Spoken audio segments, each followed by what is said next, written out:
Welcome to Monkey Talk, brought to you by The Bald Monkeys Wrestling Podcast.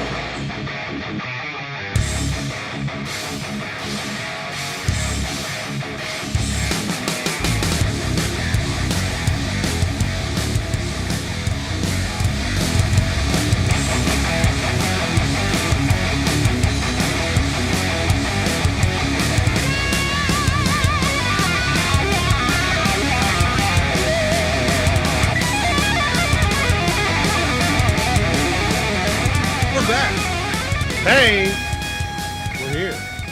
Part two for tonight. Thanks everybody who stayed with us in the Twitch stream and everything. But tonight, Christopher, how are you doing? I'm awesome. I'm having a blast, having a good time. I'm here. I brought my extra long green shirt. As you can see, it actually drapes down below the screen. It kind of draped. Hold on, let me go this way. Right into our guest's backdrop.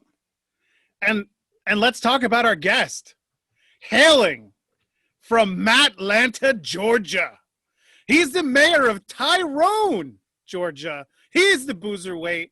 He's the winner of Action's Cash versus Hair match in 2020. This man is 4-0, undefeated so far.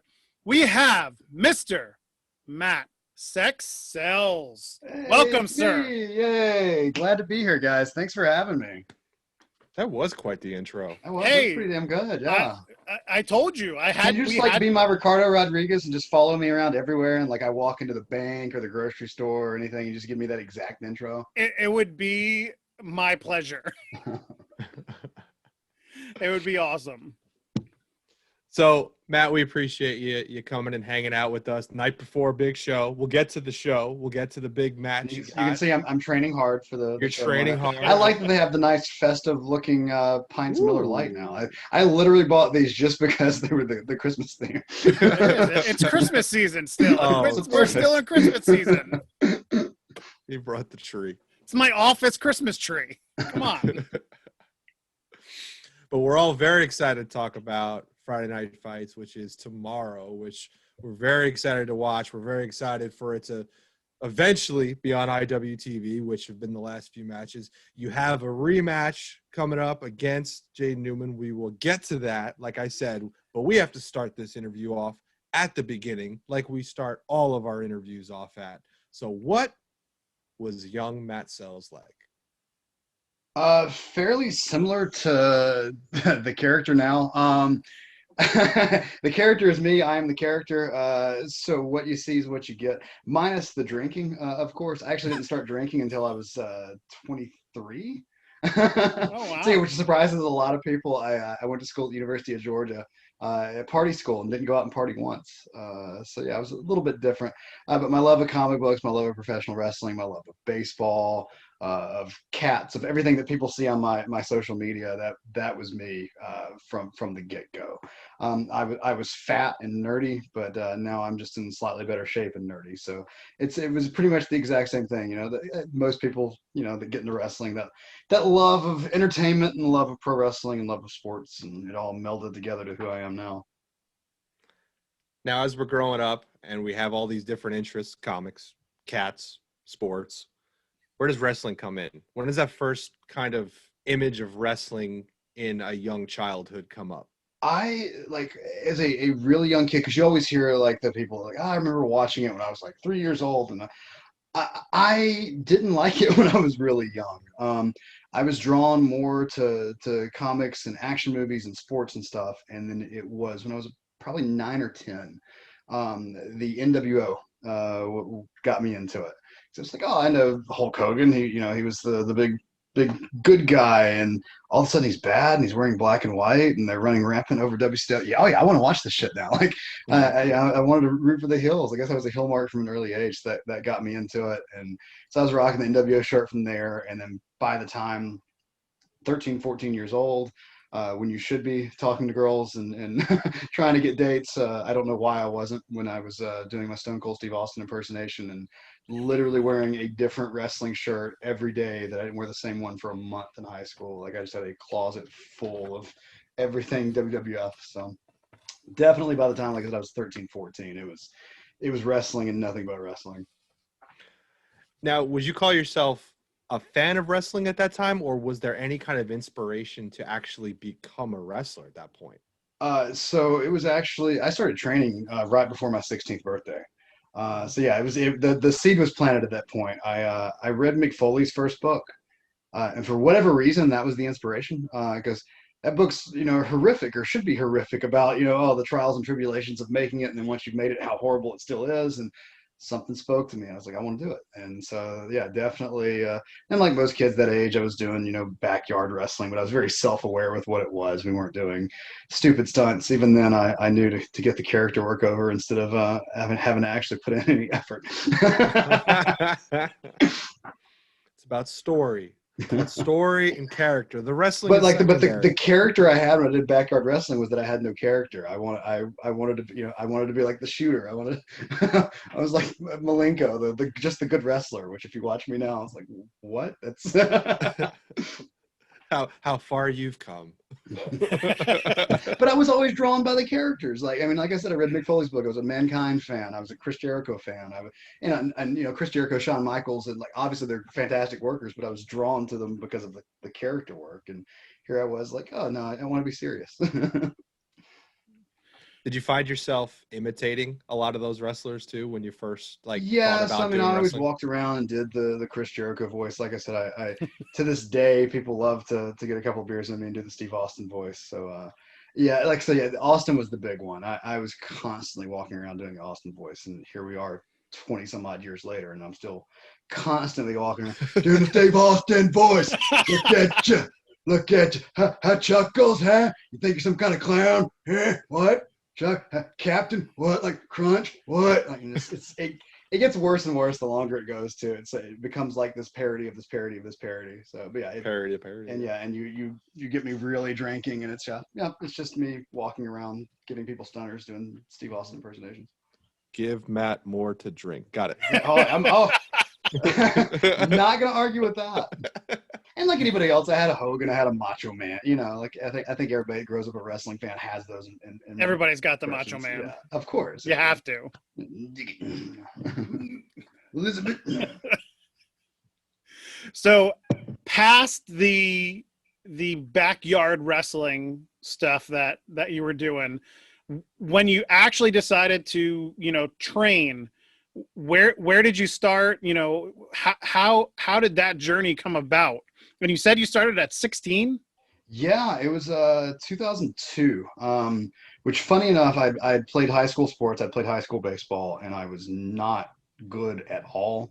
What position? I was an outfield. I was right field, usually hoping that they had no left-handed batters in the lineup. I was an okay hitter. I could hit a fastball, couldn't hit anything off speed. I couldn't field a ball to save my fucking life. So I was playing high school baseball, and funny enough, I was tired of the politics of high school sports. So I decided to get into professional wrestling because there's no politics there. So I was researching stuff online as a 15-year-old kid, and found that Dory Funk Jr. Actually ran a camp for teenagers to where he would train teens to be pro wrestlers. And so I was working a part-time job after school, and I remember saving up money and rolling coins in every way I could to pay for it. And actually, summer of 2002, my mom drove me down from Northeast Georgia to Ocala, Florida, to the Funkin' Conservatory, and I did a week down there and enjoyed it. The thing with going to Dory's school at that time, and I assume it's still this way, because it was really cool because it was state of the art. You walk in, like, it's this nice venue, this incredible former WCW ring. You're bumping on crash pads to begin with, and all that stuff. So it's kind of a fantasy camp, even though you're getting the basics down. And so I continued to go down there for a couple more camps, and started going to the adult camps at 16 and 17 down there. And working some of the shows, even though I wasn't fully trained, and which was insane to think about now, to be working in front of a crowd and you're like, okay, I know like a hip toss, headlock takeover, arm drag, and that's it, and how to bump. So I was like, okay, I can't continue going down to camps down there. That's way too far away to make a trek. So I actually met a couple of guys from NWA Wildside when I was down there at Dory School that were working the shows. NWA Wildside was an hour away from my house. So I would drive there and go train 2-3 nights a week, and started paying my dues and going to the shows and doing security and all that stuff. So I trained under mostly Todd Sexton there, a little bit of Rick Michaels. And it kind of really cut my teeth there and made what I consider my official debut there in 2003. Nice. Now, I normally ask, what was the first bump like? But I think I want to know, did you have a oh shit moment? Like when someone hit you with a move and you were like, oh shit. I don't know if this is for me. My oh shit moment was much less than that because I'm not naturally athletically gifted. Like the first bump was fine. Like it knocks the wind out of you, of course, as everybody always says, and it sucks. And hitting the ropes was probably the worst part because you always hear people, and you still cable. You have those nice bruises that just don't go away for weeks and weeks. But my oh shit moment was I couldn't do a fucking forward roll. Like it's like, how are you gonna make it as a wrestler if you can't do it? So it was just this block in my head. Like I could not forward roll, and I thought it was gonna take me for fucking ever to finally do it. So that was my ocean. I was like, I don't know how to get past this. It's like chop me, drop me on my head. I can be some kind of garbage wrestler as long as I don't have to forward roll. Like. But I eventually figured it out, whatever it was, whatever that mental block was. Good, yeah, good. Yeah. I was thinking, I was like, you're like, I think I've probably seen you do something similar to a forward roll in a match. He just tripped over himself. That's all. Exactly. That's all. Yeah. You mentioned a bunch of the trainers that you trained under and everything. Does one of them stand out as the one who really taught you that you got that you felt that you got the most from? I mean, I got different things from different people, but actually where I really started to get it, which is insane to think that I've been wrestling 18 years and I didn't think I was really like getting it until like 12, 13 years in, but I can be a slow learner at times. When I moved to Philly and trained in the Ring of Honor dojo and trained with Delirious there and learned a lot from him. That learning kind of a different style than what I was accustomed to, obviously doing the Southern kind of character-based bullshit that I do, and being able to meld that with that Ring of Honor Northeast style. So learning from him, learning from Will Ferrara, from Cheeseburger, who's a savant. The world will never know how damn good that guy is and how damn good he was like a year in, because he doesn't get to show the world a lot because it's not consistent with the character. But he can watch one drill and then teach it to the whole world. He's fantastic. Rhett Titus, I mean, all the guys that kind of mentored me there. Kevin Kelly helped a lot with promos and character work. Bob Evans, Brutal Bob, it changed my mindset about a lot of stuff. So, like I said, like I can give a lot of credit to Dory Funk and give a lot of credit to Todd Sexton, those guys, because they built the foundation. But for what you see now and really learning how to work the character that I do, it really 6-7 years ago, which is insane. I wish I'd gotten that earlier on when my body wasn't as broken down from starting to wrestle at 16 years old. Well, we are on the eve of another action show, Friday Night Fights #3. You got a big match coming up. Like I said in the intro of bringing you in, so far in 2020, you are undefeated. You're 4-0.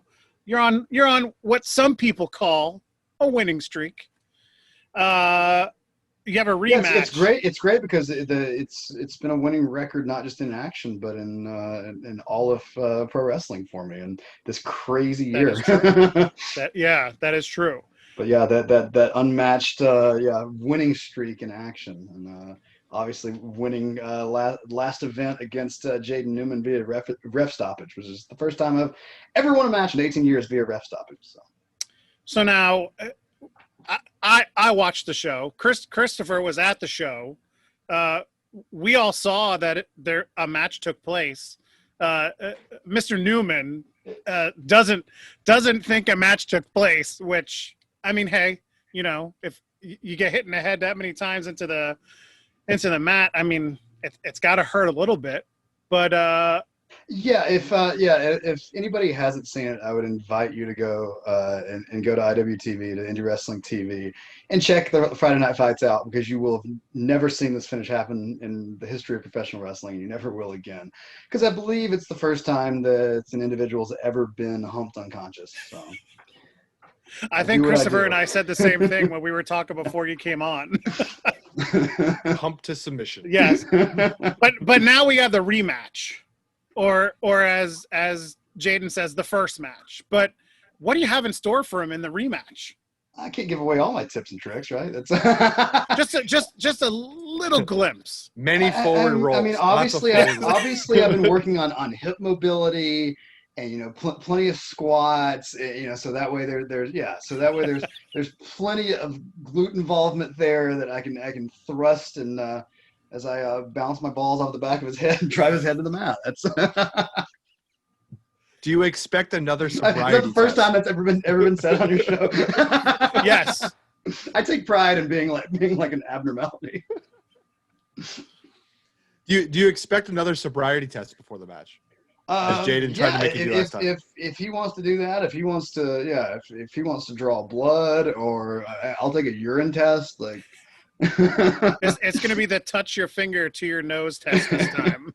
as long as it's not saying my alphabet backwards, because I can't do that sober. Exactly. If you can do that sober and you can do it drunk, you're Superman. Yeah, there's no way. Like what human being can do that? Exactly. So you're on this amazing streak. It's obviously been the year of Matt Sells. 2020 has been a great year for you. What a year for it to be my year, right? What a year to get. I don't think there's a more apropos thing, and I've said it, and I did the episodes of It's Never Sunny in Atlanta about it, but like me winning a match caused the apocalypse. Like here we go. So as long as I keep winning, we are screwed as a world and society. So sorry. Oh well. So with that, what does the future hold? What does 2021 hold for Matt Sells, other than more apocalypse? Hopefully not, because I hope it's a good year next year, and there's actually people that get to see it, more than 35 people and more than socially distanced crowds, and it's hard to drink beer wearing a mask. But 2021's going to be a great year, because I mean, Action's going to continue going strong, because they've built such a following, and of course within that following, I've built a cult-like following there that just kind of just happened out of nowhere. Like I was very impressed when you start seeing kids show up dressed as Matt's XLs, doing the strut and follow, and it's great because when we get back to normal and I'm the fucking Pied Piper, it's amazing. Yeah, I mean, they're all following me around. And then there's all kinds of other stuff on board for 2021. January 2nd next year, actually running the second annual Boozerweight Classic, where Live Wire Wrestling runs a show at 5 p.m. and then at 7:30 p.m. the Boozerweight Classic happens, where it's legit my bullshit. And the one that we did this year on January 4th this year, so Wrestle Kingdom was actually the second biggest wrestling show on January 4th this year. It was insane, and it was fantastic. And the main event was me and Tommy Dreamer against the Gymnastic Boys, and we had a fantastic time. I dropped the match, first round match announcements today for the January 2nd show. Headlines in the tournament with the vegetables versus fruit match, where it's cauliflower Chase Brown versus Shug D, aka Pineapple Pete. And then the main event of the show, of course, if you book the show, you got to book yourself against the name. And the main event is me defending the Livewire Wrestling Championship against the Zombie Princess Jimmy Jacobs, which it's a bucket list match for me. So. And then if Nice. the rest of the year continues like it's going to start on January 2nd, I think that gives you a good idea of how 2021 is going to go for the Boozerweight. What's an amazing future that's coming around the corner, it seems like, was a difficult past of getting to this point. Like, you have to be a motivated person. You know, we joke and talk about, you know, the character and how you act, and it is you, but motivation has to be something that you constantly have, because you've been in the industry for a little while. You've been pushing yourself. What is that piece? What is the piece of motivation that keeps you going? I'm a very goal-oriented person, and I always tell people I'm goal-oriented, sometimes almost to my own detriment. But that's what keeps me going. You build those long-term goals and then you base those short-term goals off of that. And you like to believe that motivation just comes out of nowhere and you're just motivated, but it's based off that goal setting. And like I said, my short-term goal right now with wrestling, you build that off the long-term. The long-term goal is the same as the short-term right now. I just want to have fun, because you start driving yourself nuts after a while and you want to make it, and I'm going to do this and do that. But I always think back, I'm like, if I were able to talk to like 12, 13-year-old me, and it's easy to get frustrated as an adult. I'm like, I haven't signed a contract here, didn't pan out at this company and this company, and it was this close, whatever.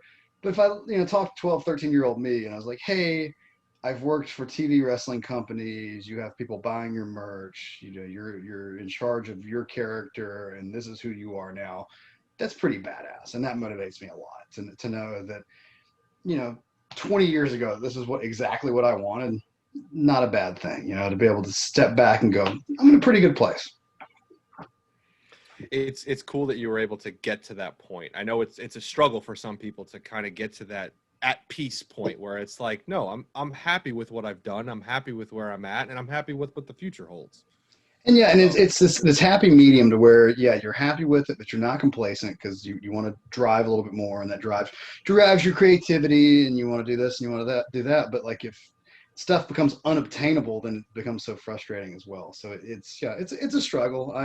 I do a good job of putting on the happy face public persona, I know, but just like everybody else, and especially any entertainer and professional wrestler, there's struggles there. But I'd love to be able to, like I said, tell kid me that this is it. This is pretty awesome. So obviously, beer is in your hobbies. Obviously, you talked about your cats. You do some of your tweets and some of the skits you do or promos you do. What other kind of hobbies do you have? What are you interested in that isn't involving being in the ring? I have a lot of interest outside of wrestling, which one of the best pieces of advice I ever heard anybody give was actually Maria Kanellis at a Ring of Honor tryout camp, that she said, you've got to have interest outside of pro wrestling or you'll drive yourself nuts. Because you get so many guys that, pro wrestling is my passion and this is all I do. But my interest outside of wrestling a lot of times are inspiration for wrestling. But huge comic book fan, huge Batman fan. Anybody that's ever seen my ink, it's all Batman the Animated Series stuff, essentially. Huge metalhead with my crew and Metallica right there. I love going to concerts, anything from badass metal shows to shitty mainstream rock and new metal. I'm a diehard Nickelback fan, and I love that because people roll their eyes, and I take I take pride in that. In one night. Damn. So you get that reaction, and that's perfect. So if it's any variation of rock I enjoy, so go out, have a couple beers, and go to a concert I love. Anybody that follows me on social media knows when you can attend sporting events, I'm at so many Braves games. I'm a huge Atlanta Braves fan, grew up an Atlanta sports fan. So I got used to losing pretty quick. I came to grips with failure as a child pretty early on. And just hanging out and just having a good time. I love action movies and video games. I always feel like I was so much better at video games when I was a kid. I don't know if they got more difficult or if I got worse at them, but I'm a huge Madden fan, huge MLB The Show, of course, and then kind of sprinkle some other stuff in there, some action adventure stuff that makes me want to throw my controller at the TV. Yeah, I've done that a couple of times. I've never broken one, and I love my TV because I bought a nice TV last year, and there's been times where I get frustrated. Like, no, we're not doing this. I couldn't do it and break the TV. I would just break the controller. I would just literally take the wired controller. Is a little bit better, yeah. There have been times where I've thought about. I'm like, come on, like let's step away from the situation. I wish I had that inner dialogue before that's really new for me. You're talking to a little bit more Zen Matt Sells right now. Because no, my natural state's very much of just wanting to scream and rant and rave and. Yeah, I've done that a couple of times against Mr. Christopher here in some of the older Madden games where I just Keenan McCardle. Shut I up. was so damn good at that game as a kid, and now like even on like all pro mode against the computer, I'm okay. But like I'm playing in an online league, and I'm legit like fucking like 3-8 or something. Come on. The game's got harder. Big time. The game's got harder. Like and like I used to be really good at passing, and now I throw like 6 picks a game. Like, it's just a matter of, and then I can't play defense for shit. I don't know what happened with that. I can never do that. Ay. Freaking Madden. I hate it. Never played it. We again. can just do a whole podcast on Madden and how frustrating it is. Oh, yes. And then and I'm an insane person too, because I buy MLB The Show every year because, like I said, big diehard baseball fan. And then I have to play a franchise mode. I have to play every single pitch of a 162-game season and the playoffs and the All-Star Game and the Home Run Derby on top of playing online games. It's. And then I'm like, what do I do in my free time? You ask what my hobbies are, MLB The Show. There it was. That's it. There it is. Well, you mentioned, we talked about the career drive that you had before. Now we're going to talk about actual driving. So. Well, not drinking. And not drinking. No, drinking and driving. I'm responsible with that.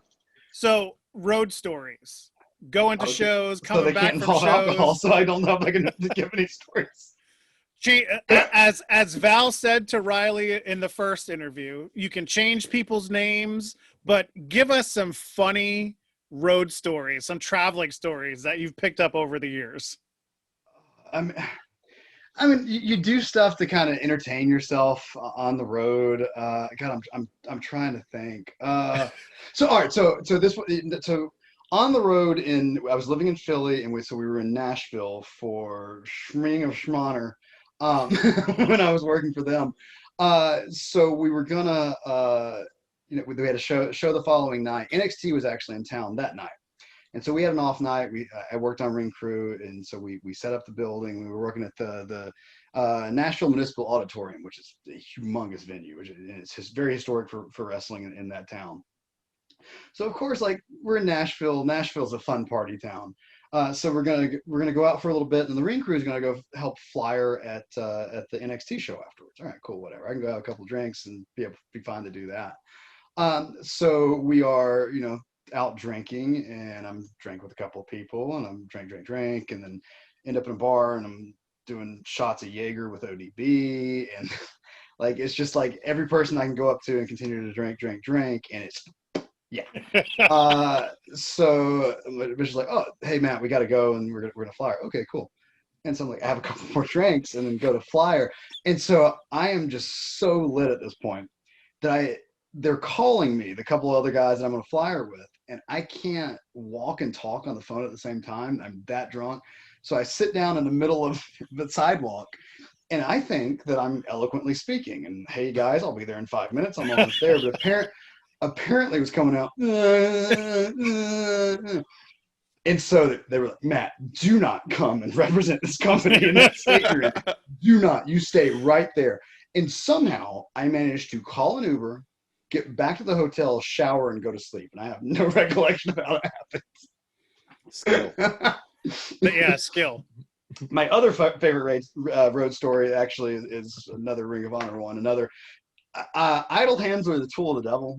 If I have downtime in a town and I don't have anything else to do, it's not going to end well because I'm going to go out drinking. So hopefully he doesn't mind me name dropping him for this story. But Cheeseburger, again, savant in wrestling, so I'll put him over before this story. So I wanted to go out. It was a Monday night outside of Detroit, in Dearborn, Michigan. And I wanted to go out and have a drink and go to the strip club, because why not? Because why wouldn't you on a Monday night? And nobody else wanted to go except Cheeseburger. He's like, yeah, I'll go with you. So we go to this shitty little strip club. There's literally 2 strippers working, and me and Cheeseburger are the only patrons. It's good ratio. Good ratio. Yeah, exactly. So we get to talking to the girls, and they're like, look, we're not even going to bother hustling you for money. Like, we're so bored. We're like, if you will just stay here and hang out with us to close and just talk, like, we're not going to bother you. And so we did that. So we closed down the strip club, just hanging out with 2 strippers. Oh, wow. See, Christopher, again, this goes back to the coffee table book of road stories from wrestlers. No names, just stories. I've got some better ones that I would not want to share. Like most Offline. wrestlers, like Offline. just involves all kinds of nefarious tactics. We're gonna work on this coffee table book. This is a I'm really telling good you. idea. Oh, it's a bestseller. All right. So, speaking of things that are good, speaking of things that we like, you gave me some ideas through our conversation. We'd like to touch on some favorites. So, you mentioned you're a big baseball fan. You mentioned you're a big Braves fan. I won't hold it against you being a big Mets fan because I have also experienced many years of sadness due to the Braves. Yep. Dude, a chipper. Yeah. Let's not talk about Larry on this podcast. What I want to know is, being a big sports fan, what is your favorite sports moment that you remember? What is the moment? 95 World Series.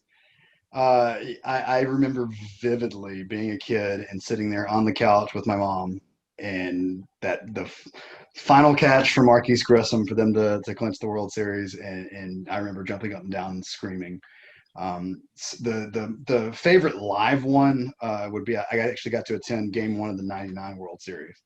The World Series where the Braves got swept by the Yankees in 4 games. So my mom ended up buying tickets for me and a family friend, and he took me when I was 13. Geez. And we had tickets that were in the very, very, very tip top of Turner Field. Like, we were literally the last row. And it all of a sudden turned unseasonably cold in October in Atlanta. So I was literally in shorts and a t-shirt.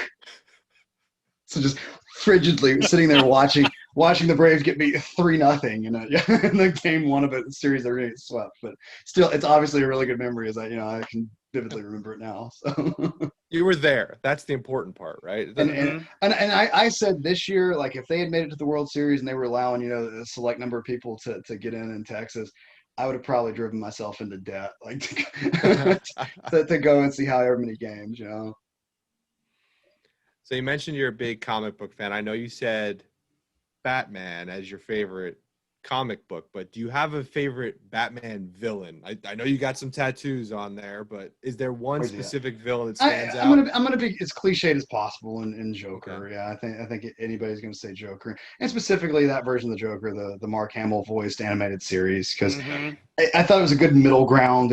It's not super cartoony, but it's not Alan Moore homicidal maniac too, which that's a character I've always liked with the different interpretations. Like the Joaquin Phoenix Joker for that solo movie was fantastic, but it's obviously different than Cesar Romero or Jack Nicholson or whomever, Heath Ledger. So yeah, definitely the Joker.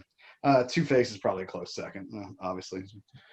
just an excuse to go like that. Yeah, exactly. And then I love Harley Quinn, and like if we're going, Poison Ivy. Yeah. I love that. I love one of these. Yeah, we just just an excuse to flex. That's all this is. Just, hey, working out.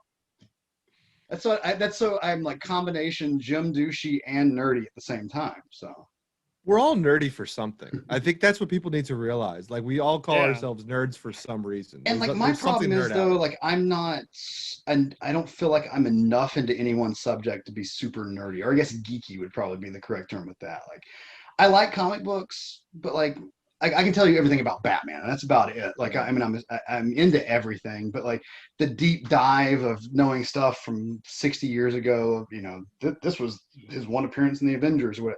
Like, I can name, the characters in the mainstream movies. I'm into the mainstream books and stuff. And there's a few like cult things I'm into with that. And it's like the same with sports and, wrestling and everything. Like, I don't feel like I'm nerdy enough. I'm just nerdy enough with everything. That's good. Just enough. Just dip of the toe in everything. Just enough that, unlike, we're 12-year-old Matt, like girls would actually talk to me now. There you go. That's a plus. So, music was also something you mentioned.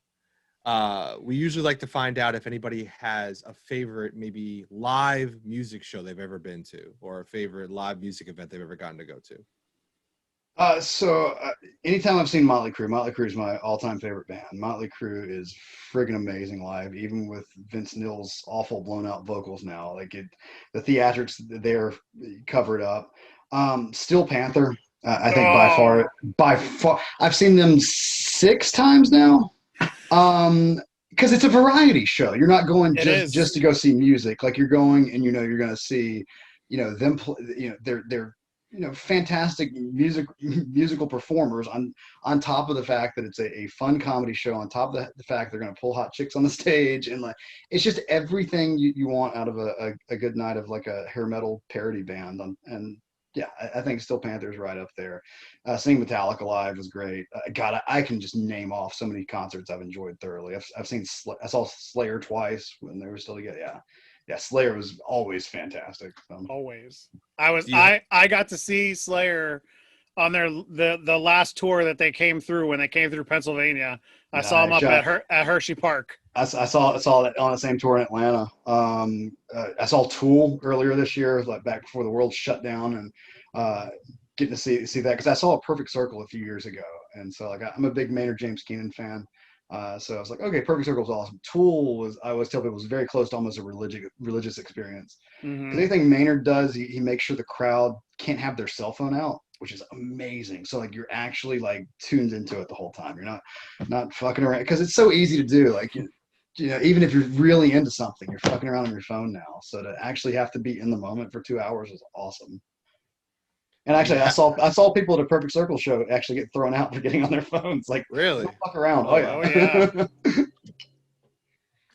Do you have a guilty pleasure as far as music goes that somebody like wouldn't really think of when they think of Matt Sells? So Dave Grohl had a quote a couple of years ago on Mark Maron's podcast that I kind of subscribe to, that there's really no guilty pleasure when it comes to anything. Like what you like. But with that said, I love like mine gets really crazy if I'm on long late night drives. Coming back from wrestling shows, if either you have people in the car that have fallen asleep, or I'm driving by myself. So it starts out, and it's Metallica, Motley Crue, Nickelback, all that, and so then it gets to where it's harder and harder to like Norwegian death metal, to stuff that's still fitting in my motif, and then eventually I'm so tired, you're like, it's got to be stuff I can sing along to. So that's when the boy bands come out. That's when Britney Spears comes out. So the guilty pleasures this year, specifically in 2020, I was actually tweeting about this the other day. Miley Cyrus and Machine Gun Kelly put out rock albums this year, and I thoroughly enjoyed both of them. Miley Cyrus just released hers, I think it was either earlier this week or last week, and I was listening to it at the gym 2 days ago. Amazing. It's like an 80s pop rock album. I love it. Like she's got a duet with Billy Idol and a duet with Joan Jett. And it's like I feel like I shouldn't like this, but I do. And the same with Machine Gun Kelly's album. Like I can't name one Machine Gun Kelly song other than like the stuff that's on that album. He did a pop punk album, and like it sounds like early like Blink-182. And I was like, okay, this year is even weirder now because of the two of my favorite albums and not artists I would ever listen to. So It's a year to be weird. It's okay. yeah, and I'm okay with that. I if we're going like the consistent weird friggin' just guilty pleasure, Toxic by Britney Spears. I will sing along like a motherfucker to that song anytime I hear it. It's just so catchy. Chuck, what you got? I know you always come up with a good favorite. Well, Let's do the guests. before we segue away from music, since you mentioned Steel Panther, did you happen to see the redo of their own song called "Fuck 2020"? No. Okay, I tweeted this out. I'm going on YouTube as soon as we're done. I tweeted this out the other day when I saw it. I always get updates from like all the metal like websites, and they give you all the news things. And I saw it and I was like, ooh. So they had a song on their new album, and they fuck everybody. Yep. And they took that and they turned it into "Fuck 2020." Oh, and shit, yeah. changed the lyrics. As soon as we're done, I know what I'm doing. It was spectacular. Anybody out there that's watching, listening, whenever you see this, please go check it out because it is hilarious. And you have to, you sold me. you have to if you watch it on YouTube, you can click under and it'll actually give you the lyrics, so you can see what some of the lyrics are for it. It is spectacular. Oh, it's fuck. All right, yeah, I'm sold. Okay, so let's see. We had so you're a drinker. We know that. No, We no, love not that. at all. It's water. It's all chemical. What's the go-to for you? Miller Lite. I've been angling for a sponsorship with them forever, and not like the sponsor I probably need from AA, but a sponsorship from Miller Lite. I'm a fan of. I'm trying to get sponsored by them, so I don't want to say it, but shitty light beer. So like I like Miller Lite, I like Michelob Ultra, I like Corona Premier. That's how you keep this physique, is going light beer. I can't do like shots. I have a friend who actually is contracted under with a TV wrestling company now, so I probably shouldn't name drop him. But like he always that wants to do shots if we go out.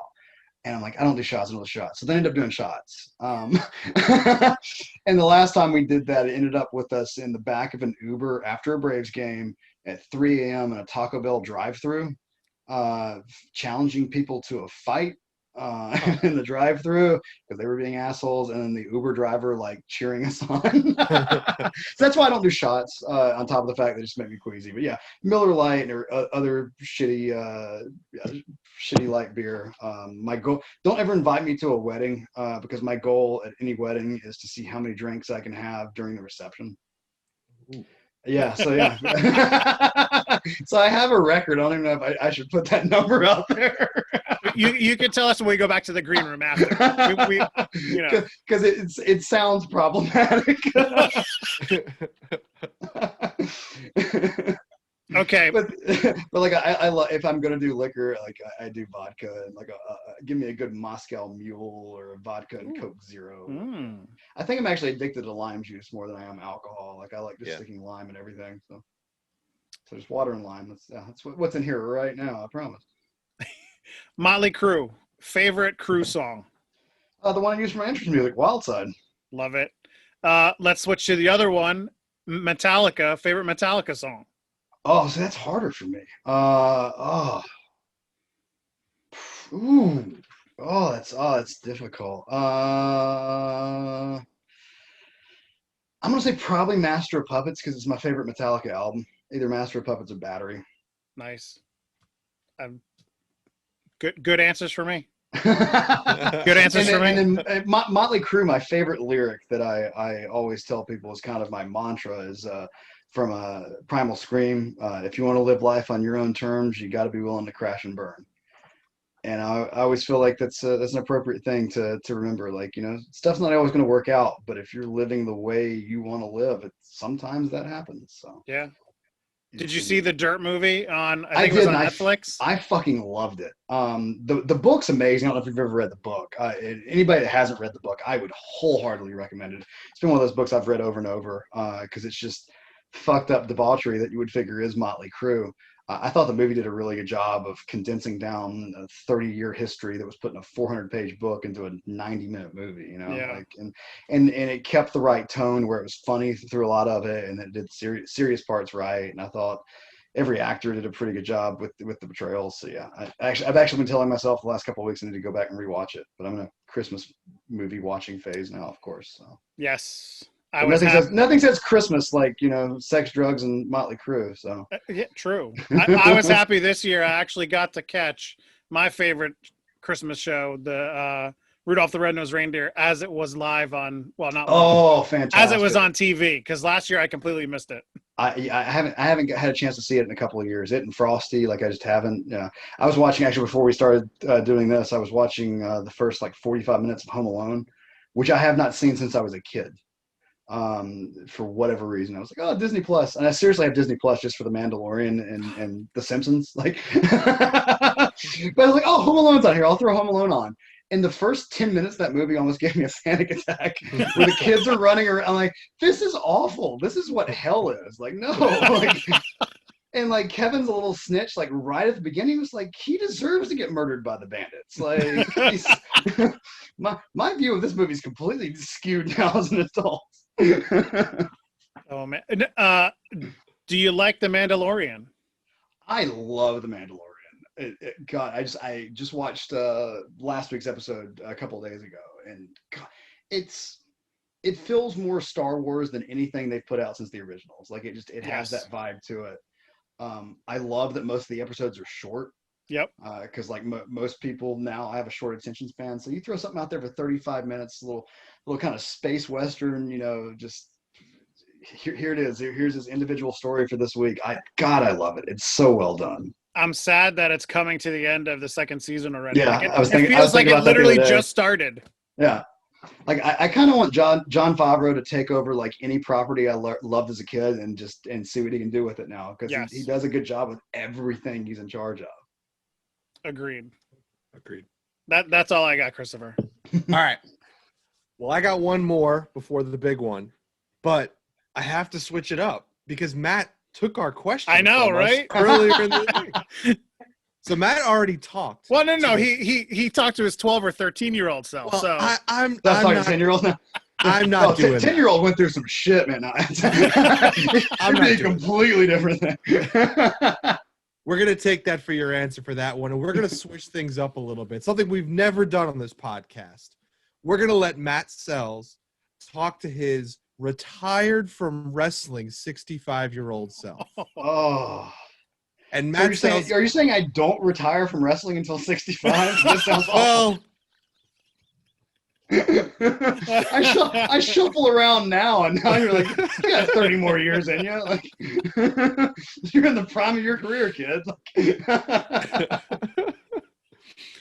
What are you going to tell retired Matt Sells, retired old family man, whatever you picture yourself to be at 65 years old? So it's going to be talking literally to me, just older, because like I always tell people I'm Peter Pan. Like I spend my weekends in spandex. I'm never going to grow up. So 65-year-old me is me.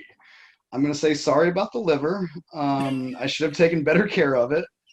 I should have probably not taken those chair shots. I think you're doing okay now, cognitively speaking. I'm sure you're looking forward to Star Wars episode 144, whatever's out now. Can't wait to see it with you. Sorry about the dexterity and lack of hand-eye coordination, so you can't play the PS12.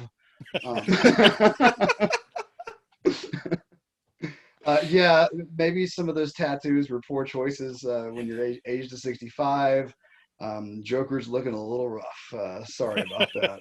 Harley's a little saggy now, so no, I tell him, like, like I hope it was worth it. I hope you enjoyed the ride, because I know I'm enjoying the ride right now, and I like to believe at 65 I will have enjoyed the ride as well.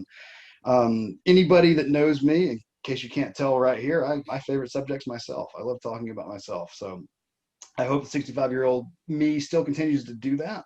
And then he continues to do what I've really been working on doing a lot lately, and that's here's a serious answer. Continue to help out people in any form or fashion, especially in wrestling. Like I know that there are people out there that have a skill set different than mine. So if I can impart some wisdom on them, and it's what helps them make it, and that's my legacy in wrestling. You hear a lot of people say it, and I've finally started kind of believing it. As I want to leave wrestling better than it was when I found it. And so to be able to help out the other people, I think 34-year-old me is doing that. And I hope 65-year-old me continues to do that as well. So, rare, serious answer from me. All right, let's go back. Ask me something fucking funny now. I don't like that. I feel uncomfortable.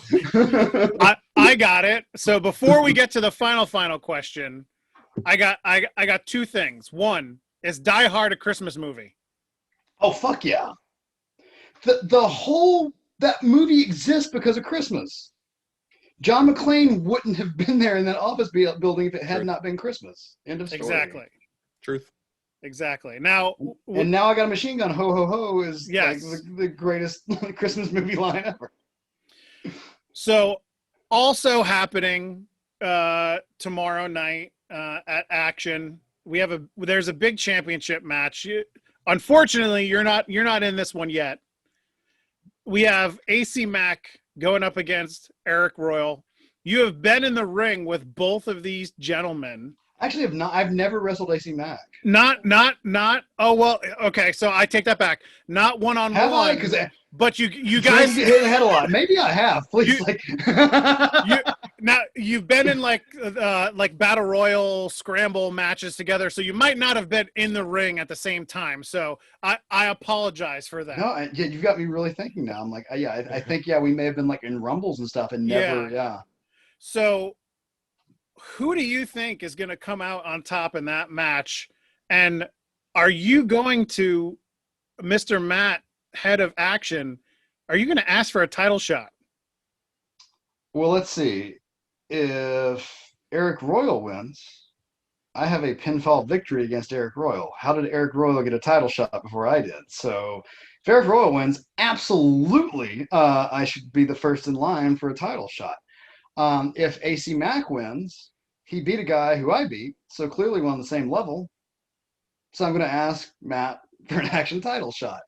So yeah, I think whoever comes out, a guy who after tomorrow night is going to be on a 5-match winning streak in action wrestling, kind of deserves a title shot. You know, are we doing rankings a la AEW? Because I think I have to be there. Like I know Matt Griffin's not as much of a numbers guy as Tony Khan, but like he has to be crunching those numbers somewhere, and like you have to see that like Matt Sells is right there. So I agree. I'm going AC Mack. Okay. But either way, yeah, I need a title shot, and just because I think AC Mack and I would be a fun matchup as well, and I've already beat Eric, so be fun to add another one to the list when I beat AC Mack. Yes. Okay. I don't think I'm Okay. supposed to lick my hands in a pandemic. That was probably bad, but I washed them before. Alcohol kills germs, right? If you washed them before, Maybe not light beer, but yeah. 6 feet of yeah. This is literally just water. I have to get soaked now. Yeah, there you go. Wash I it. get hydrated before matches. It's light beer.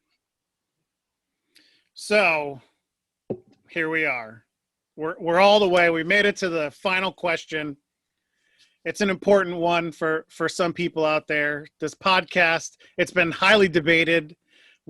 Christopher and I don't know why it's been debated. I mean, for us, the answer to the question is easy. But Matt, are you on team single stuff Oreo or team double stuff Oreo? Well, obviously, as the rock and roll model, I believe in excess. If a little bit of something is good, then a lot of it of something is very good. So double stuff in a heartbeat. And now you guys really want Oreo. So like I said, I was a fat kid. Like I was a fat kid. Wrestling actually inspired me to lose a bunch of weight because I knew that I was not in shape to do it. So I actually lost 75 pounds as a teenager when I started training. But no, so I used to sit down and every Monday night watching Raw, it was a big ass glass of milk and literally at least half a pack of Oreos, just dunking Oreos and going, one day I'll be built like Triple H. Like, that's how this works, right? And I've never dunked an Oreo in beer, but I feel like we should probably try that. Oh God, Oreos are amazing. They are. You got me thinking now if like we could get like some. Okay, no, never. No. No. We don't want to get sidetracked. No, you get some rum chata or something, and do or a White Russian and dunk. Oh, okay. I don't normally dunk my Oreos in anything, but White Russian, I might have right? to. Oreo. It's the Big Lebowski Oreo dunk. There you go. Excellent. Matt, we have had a blast. We've had a really good time tonight. We're very excited to have you on the show. Looking forward to tomorrow night. Looking forward to when it airs on IWTV. Where can everybody find you out there on the social media? Go ahead and follow at All Cells Final, ALLSELLSFINAL. That's my Twitter and my Instagram handle. My Instagram's mostly just pictures of beer. I'm more cerebral, so I prefer the written word. I'm the older end of millennial, so I'm not as good as taking pictures. Go to facebook.com/rock and roll model, ROCKN ROLLMODE Hey, how about that for drinking, being able to spell? Look at this spelling. I know, right? Go there. That's my Facebook fan page. Give that a like. And then be sure to follow me around everywhere I go tomorrow night. Obviously, Action Wrestling, Friday Night Fights, Bangers Only before that. January 2nd, Livewire in Augusta, Georgia, featuring the Boozerweight Classic at 7:30 after the Livewire show at 5. And this Saturday night, December 12th, I'm actually part of the Talkin' Shop Mania Christmas Party live on the Talkin' Shop Mania YouTube page at 6 p.m. So join Luke Gallows, myself, and many others as we're selling some gimmicks, brother, and just having a good time and drinking. Like, that's a match made in heaven. I've hung out with Gallows before, and we actually filmed some stuff this week. I don't know if you've been following his page. So the cock torturer murdered Sex Ferguson right after Sex Ferguson found his illegitimate son. So I've been actually trying to avenge Sex Ferguson's death all week. So. Everything that Gallows and everybody in his crew does is always batshit insane. So I can't wait for Saturday night. So it's a good weekend for me. Beat Jaden Newman, hump him into submission, and then go drink with Luke Gallows and sell some merch. You know, can't beat that. Like Merry fucking Christmas, right? Well, Merry Christmas to you, Matt. Yes. Thank you for joining us. It's been a great week. It's gonna be a great week. Finish strong this weekend. We'll be excited to watch it tomorrow night, Saturday night, and everything all the way through the end of the year. And 2021 is going to be the year of Matt Sells. And then here we go. Speaking of cats, she had to jump up right at the last second. Thanks, guys. Thanks for joining us. Go follow us on YouTube. Go hit the follow button if you're watching on Twitch right now. Obviously, go check us out on Twitter. And don't forget to check out Action Wrestling, Synergy Wrestling. Just go check out some indie wrestling. Go support some people that are really A lot of good busting shows their this ass. weekend. And there's a lot of good shows this weekend. IWTV. Don't miss it. Check it out. It's free. Action. Promo. Go. 5 days.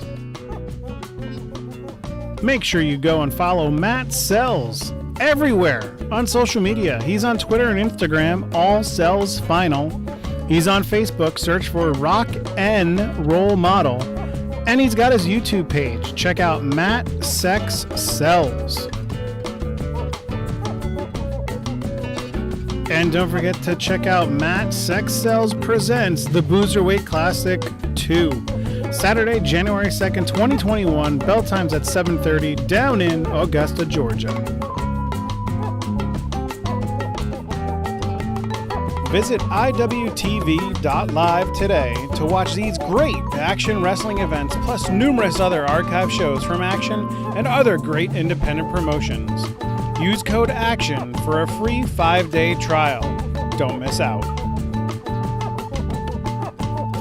Don't forget to follow us on Twitter, Facebook, and Instagram at The Bald Monkeys. Watch us live on our new Twitch channel, twitch.tv/The Bald Monkeys.